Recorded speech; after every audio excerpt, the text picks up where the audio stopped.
Hi friends, నమస్తే అండి. ఈరోజైతే మనం మ్యాంగో పప్పు ఎలా చేసుకోవాలో చూసేద్దాం. మరి ఇంకెందుకు ఆలస్యం, చూడండి. స్టవ్ ఆన్ చేసి ఫస్ట్ అయితే నేను కుక్కర్ని పెట్టాను.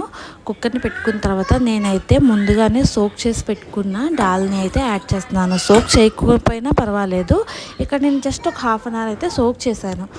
సోక్ చేయకపోయినా మనకేం కాదు, అప్పటికప్పుడే మనం విజిల్స్ ఇచ్చేసుకోవచ్చు. దాంట్లోనే కొంచెం పసుపు, ఒక చిటికెడు కారం అండ్ మ్యాంగో వేసేసుకుంటున్నాను. చూస్తున్నారు కదా, సాల్ట్ కూడా కొంచెం యాడ్ చేసేసుకొని ఒకసారి మంచిగా కలిపి దీంట్లోనే ఒక్క డ్రాప్ ఆఫ్ గీ వేసాను. నేను ఇక్కడ క్లిప్ చేయడం మర్చిపోయాను.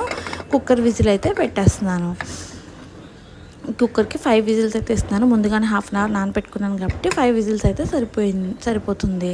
సో ఆఫ్టర్ 5 విజిల్స్ తీసి చూస్తున్నాను. చూడండి, మొత్తం మంచిగా మెత్తగా ఉడికిపోయి ఉంటుంది. ఒకసారి మనం పప్పు గుత్తితో మెదిపేసుకొని మంచిగా పోపు వేసేసుకుందాం. ఇక్కడైతే నేను పప్పు గుత్తితో మొత్తం మ్యాష్ చేస్తాను. చూస్తారు కదా, చాలా మెత్తగా ఉడికిపోయింది. ఇక్కడైతే మేము హాట్ వాటర్ని అయితే యాడ్ చేస్తే పప్పు అయితే మంచి టేస్ట్గా ఉంటుంది.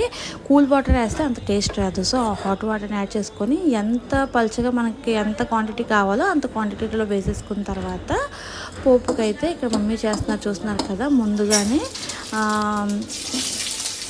డ్రై ఎండుమిర్చి, జీరా, ఆవాలు, దాని తర్వాత కొంచెం ఆనియన్ వేసి పోపు వేస్తున్నాము. ఇక్కడ మమ్మీకి అయితే వెల్లుల్లి నచ్చదు. వెల్లుల్లి నచ్చిన వాళ్ళు వెల్లుల్లి కూడా వేసుకోవచ్చు.